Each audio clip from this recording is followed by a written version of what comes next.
6 ways to get funding for your new product idea. Got an idea for an amazing new physical product that might just change the world and make you a profit in the meantime? This is an incredibly exciting position to find yourself in, especially if you truly believe in the idea you have.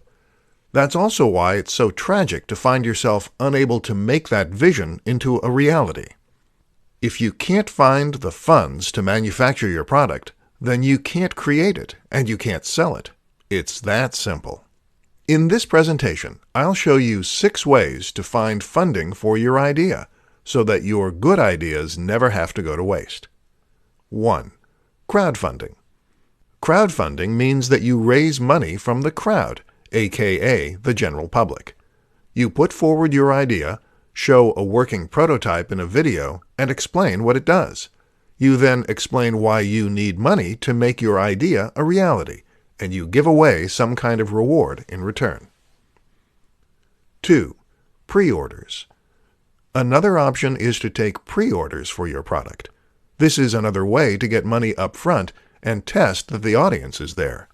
If you don't get enough pre-orders to cover the manufacturing expense, then you simply cancel the pre-orders. 3. PayPal Working Capital. Don't overlook this option from PayPal. PayPal Working Capital is a business loan from the online payment processor that allows you to pay just a single fixed fee, which is usually quite reasonable, and then make repayments out of the money that comes into your PayPal account. While the fees aren't the lowest, it's the ease with which this loan works, the lack of impact on your credit score, and the convenient repayment system that make it a good option for inventors. 4. Credit card loan. A credit card loan isn't the most elegant solution, but it certainly works. Other loans include a bank loan or a loan from the bank of mom and dad. 5. Investors. Finding a loan from an angel investor is arguably the most stressful option for getting funding, but it's also the one that can potentially reap the most rewards, especially if you are also getting the advice and help of those investors to encourage your product to grow at the fastest rate and stand the best chance of succeeding. 6. Bootstrapping. My personal favorite. Bootstrapping means that you sell another product or service in order to raise the money for your bigger and more ambitious venture. Think of this as slowly scaling up your business and your ambition. How to create your own software-as-service business. The notion of software as a service is a very interesting one, and one that is very different from pretty much any business model that has gone before it.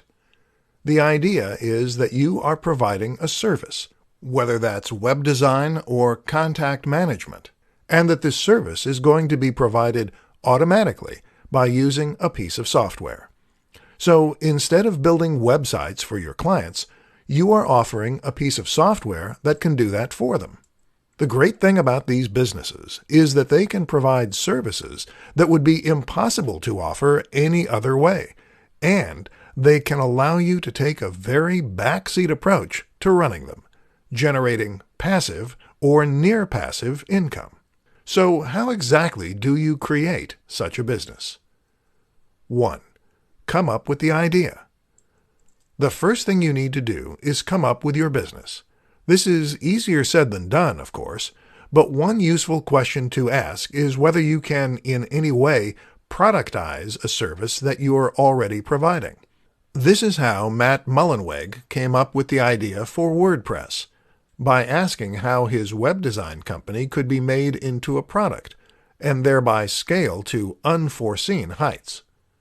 Another question is to think about the tools you use on a daily basis, and how they could be better as an SAS. 2. Implement the idea. The next step is to implement the idea. The problem with this is that it will very often involve programming using a web-based programming language. This is code that will run on a server, and common languages include PHP and Python. These are very complex for beginners, which is why the best option is often to outsource the actual creation of the product to someone who knows what they're doing. Use Upwork or something similar to find the staff. Alternatively, you can try using a social network building solution, several of which do exist. 3. Market the idea. Finally, you just need to market your idea. A good place to start is with your existing client list, if you have one, and from there, you can try building an email list as you would for any service. Often, SAS means B2B, but not always. Otherwise, you can try using advertising and more traditional means of internet marketing.